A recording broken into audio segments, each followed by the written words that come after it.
Namaskaram.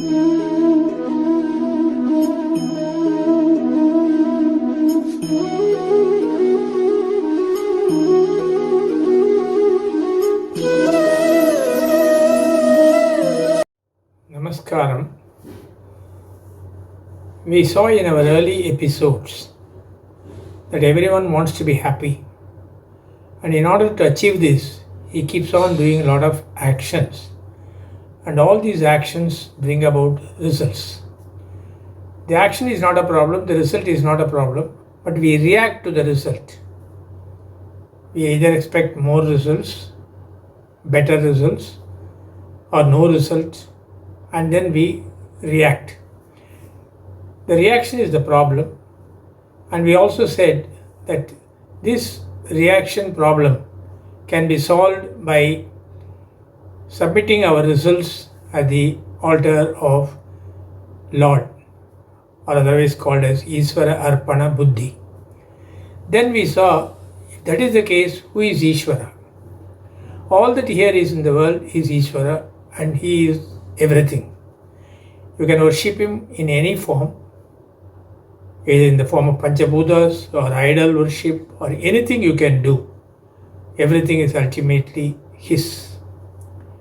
So we also said that if that is the case, prayer is the only way through which we can do this.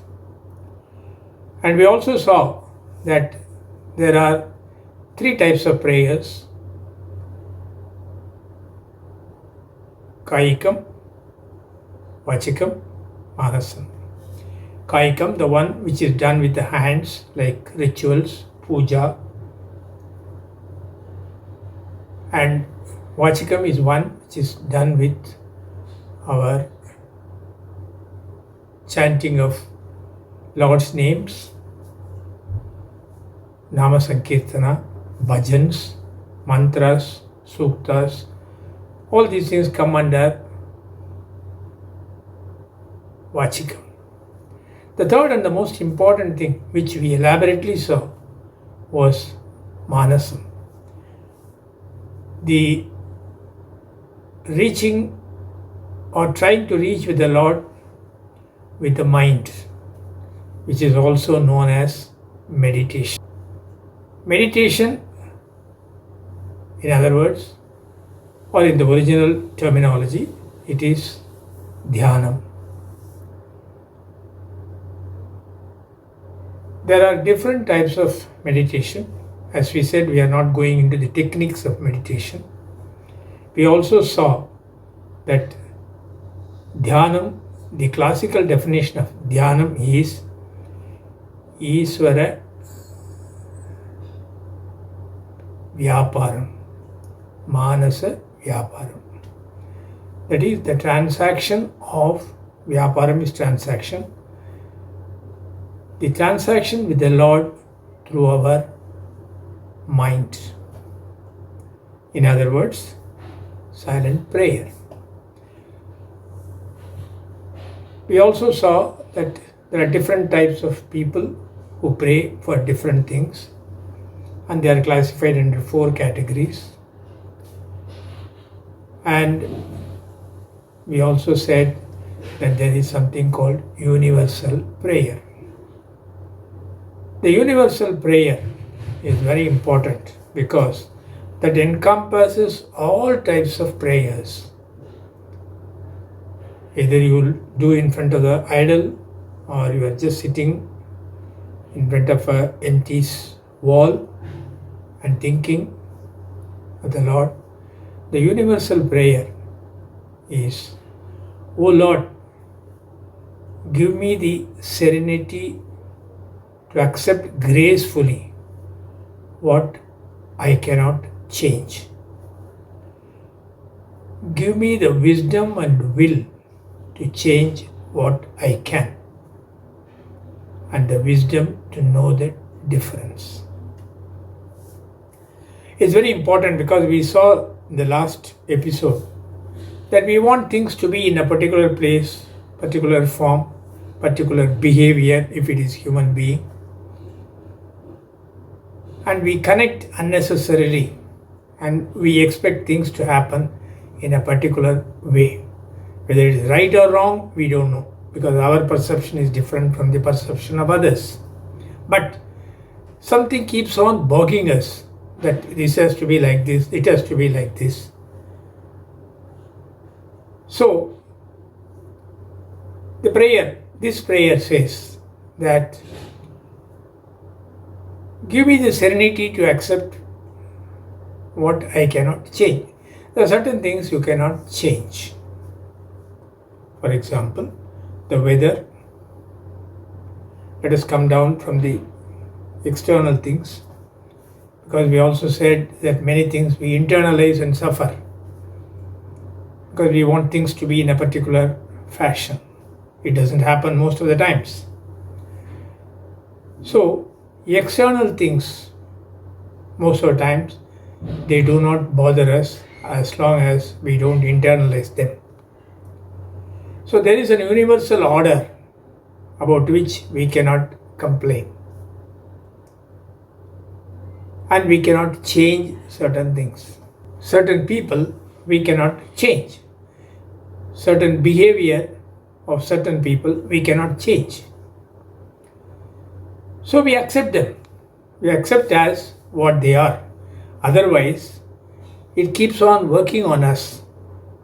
And so,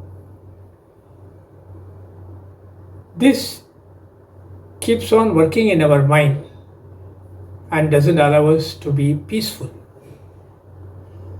So I appeal to the Lord to give me the serenity, because when we are helpless, we go to the Lord. When we are comfortable, most of the times we don't think of Lord. So, when things are going away from us, out of our control, we seek the Lord's grace. And the first part of the prayer says, "O Lord, give me the serenity and to accept gracefully, not lamenting, what I cannot change." Then, the next portion says, suppose there are certain things which I can change.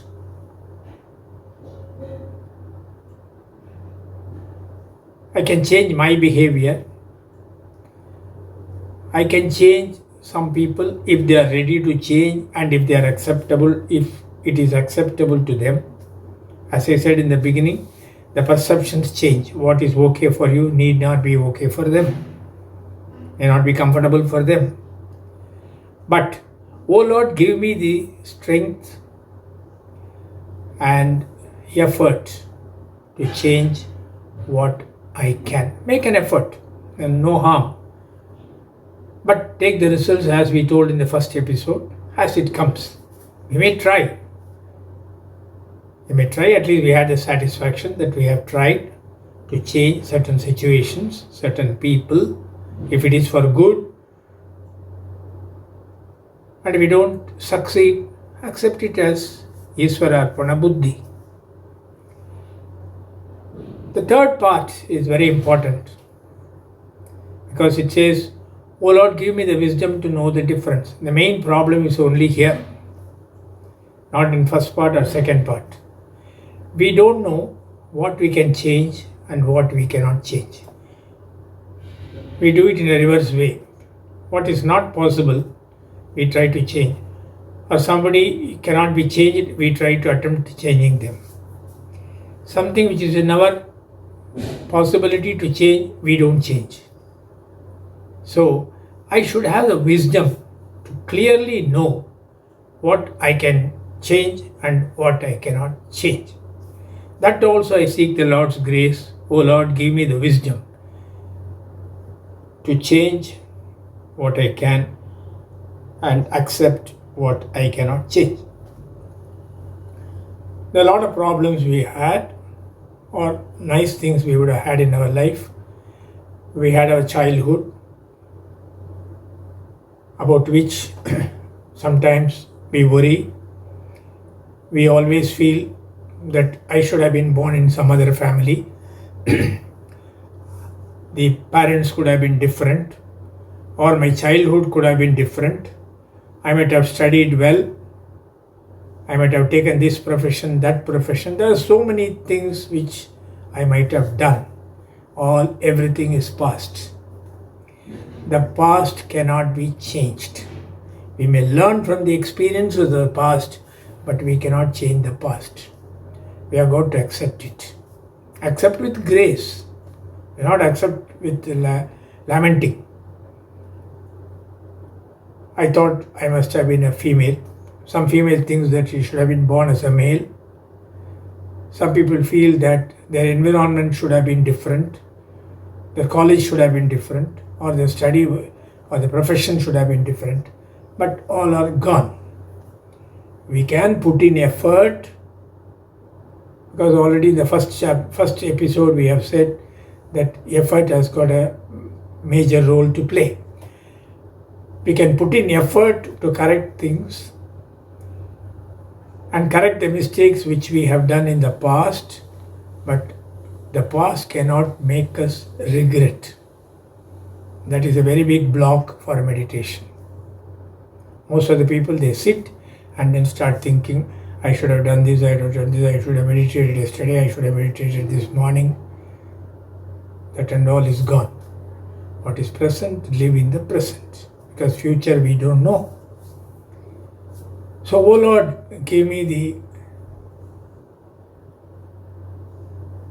willpower and effort to change what I can, and wisdom to accept the difference between what I can change and I need not or I cannot change. Then the life becomes extremely pleasant.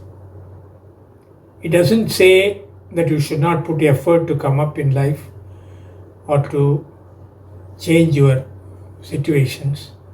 But all that it says is, if it is not possible, accept gracefully, for which we need Lord's grace.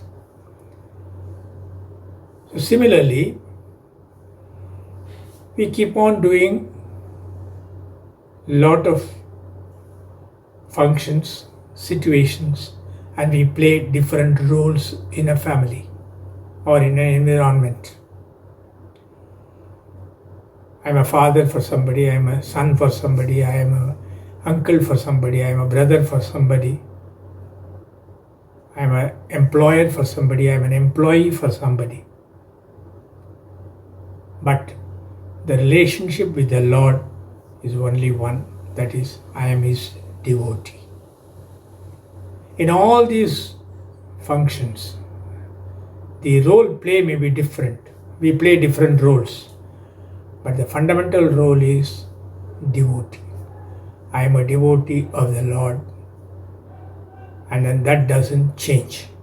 I am a father devotee, mother devotee, sister devotee, brother devotee, but I am a devotee of the Lord.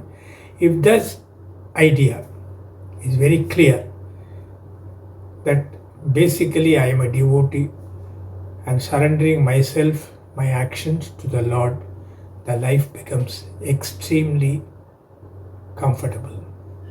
Things will happen, keep on happening. As and when it happens, we have to take actions, corrective measures, and all that we have learned from the past, we have to put into practice. All the experiences, and then the life becomes extremely pleasant. So if this devotion, what is this devotion? Who is a devotee? And whom are we devoted? We will see in the next episode.